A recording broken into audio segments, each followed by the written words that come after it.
title of my presentation is Free Enterprise is a Good Message for Everybody. Booker T. Washington, The Road Not Taken. There was a good omen this morning. I got up and looked in the Fairfax Free Citizen, and there was a story about Booker T. Washington. So I think that's a pretty good omen.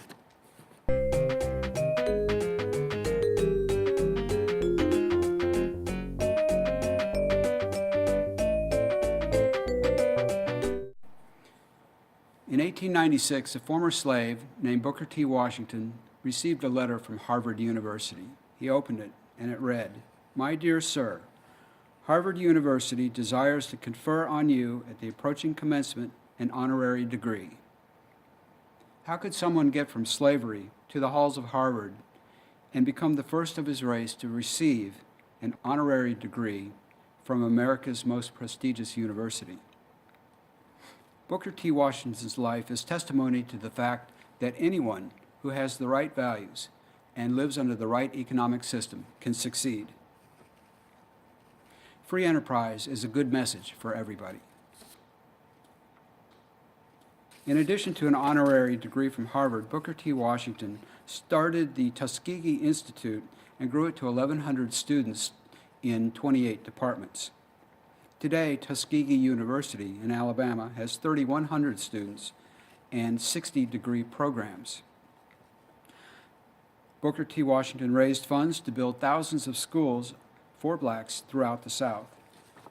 He helped found the National Negro Business League to inspire the commercial, agricultural, educational, and industrial advancement of African Americans. Many state and local business leagues formed as a result. He became the recognized leader of blacks in America for 25 years. He became a widely sought-after speaker and advisor to presidents. He was the first American black to be invited to the White House. He was honored with a stamp from the U.S. Post Office. His phenomenal success at Tuskegee was recognized when President McKinley, the cabinet, the governor of Alabama, the entire state legislature of Alabama all came to Tuskegee in December 1899 for a celebration. Among other things, Tuskegee was home to George Washington Carver, who invented the entire economy of the state of Georgia by finding so many uses for the peanut. I read a lot of biography when I was a kid, and George Washington Carver, I remember that one particularly. He was a boyhood hero of mine. Tuskegee later became home to the Tuskegee Airmen, the first black pilots in the U.S. military who fought in World War II. What an amazing record of accomplishment, yet his was the road not taken. His life began in what he called the most miserable, desolate, and discouraging surroundings. He was born into slavery.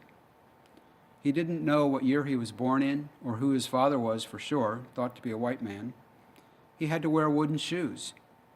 There was no schooling, no playtime, and no family mealtime. He had to teach himself how to read. He worked in salt furnaces and coal mines for several years. He started the Institute from scratch and built it up from a shack and an abandoned church. Tuskegee taught students industry and thrift. It taught the trades along with book learning. It was all very practical. The students learned how to grow food so they would have something to eat. And they learned brick making so that they could build their own buildings, about 40 in all. The school went for years without knowing where the money was going to come from to pay the bills. In his autobiography, Up from Slavery, he wrote that he was glad he had to struggle through all these problems. It gave him a self-confidence that nobody could take away. He was an extraordinary person with amazing powers of observation. He saw that slavery hurt the slave owners because it took away their self-reliance. The slave owners' sons did not learn a trade, and the daughters did not learn how to cook or sew or keep house. That's what women did in those days. The slaves who knew all these things were in some ways better equipped to deal with life than the slave-owning families, Washington observed. Washington had the right values. Let's look at some of his quotations which encapsulate his values of hard work, industry, thrift, and self-reliance. "I have begun everything with the idea I could succeed. Nothing ever comes to one that is worth having except as a result of hard work. Any man, regardless of color, will be recognized and rewarded just in proportion as he learns to do something well. The individual who can do something that the world wants done will, in the end, make his way regardless of his race. I learned to love labor not alone for its financial value, but for labor's own sake and for the independence and self-reliance which the ability to do something which the world wants done brings. Character, not circumstances, make the man. I have learned that success is to be measured not so much by the position that one has reached in life as by the obstacles which he has had to overcome while trying to succeed. No man who continues to add something to the material, intellectual, and moral well-being of the place in which he lives is long left without proper reward. Washington believed that learning a trade and securing property were more fundamental than politics. He believed that blacks would eventually gain full participation in society by acting as responsible, reliable American citizens. He called for black progress through education and entrepreneurship. He knew that challenging Jim Crow segregation in the South and the disenfranchisement of black voters was a losing proposition at the time. Blacks were way outnumbered, for one thing. His program was economic power first, to back up demands for political equality later. As he put it, I believe it is the duty of the Negro, and that's what they were called at the time, as the greater part of the race is already doing, to deport himself modestly in regard to political claims, depending upon the slow but sure influences that proceed from the possession of property, intelligence, and high character for the full recognition of his political rights. But another group of black leaders arose with the same goals, but very different means of getting there.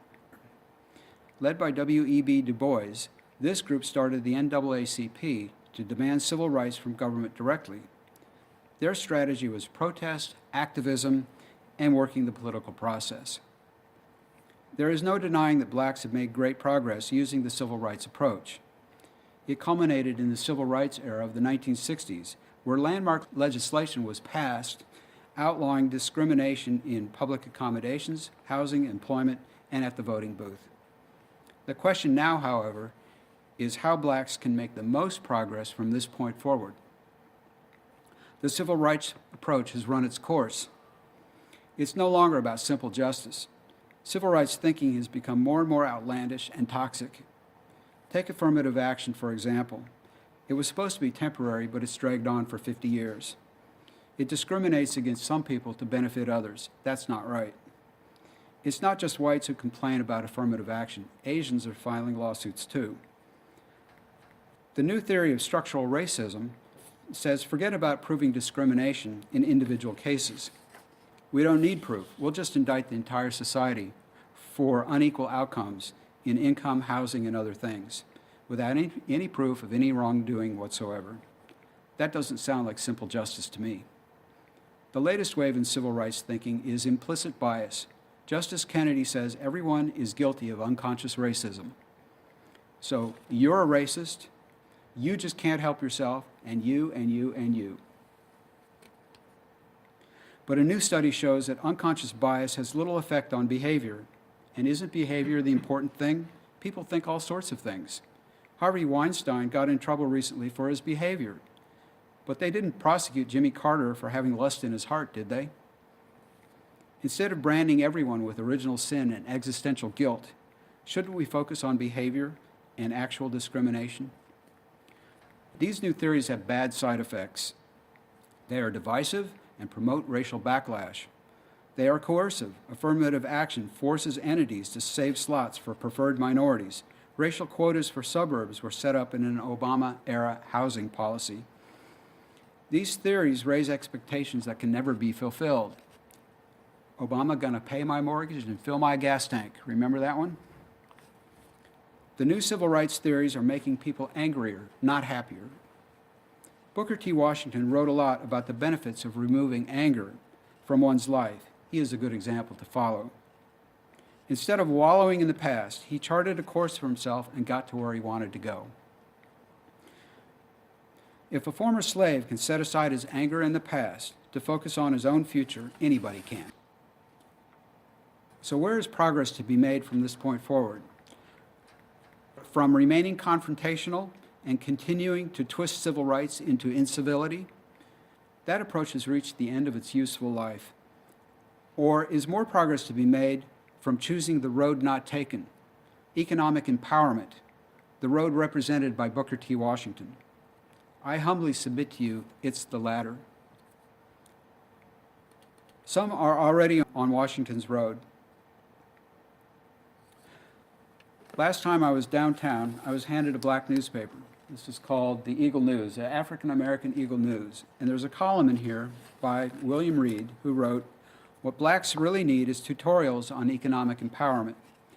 That's the path for liberation for blacks. True power comes from economic independence, not politics." Booker T. Washington could have written those words. In conclusion, let me confess I have overstated the case just a little bit. Booker T. Washington secretly supported early civil rights litigation, and W.E.B. Du Bois supported education. But the point remains the same. Booker T. Washington reached up from slavery. Now it's time to reach up from Oprah. It's time to get on the road not taken. Time to get on the LeBron James Freeway, the Michael Jordan Expressway. With the right values and the right economic system, the sky's the limit. Free enterprise is a good message for everybody.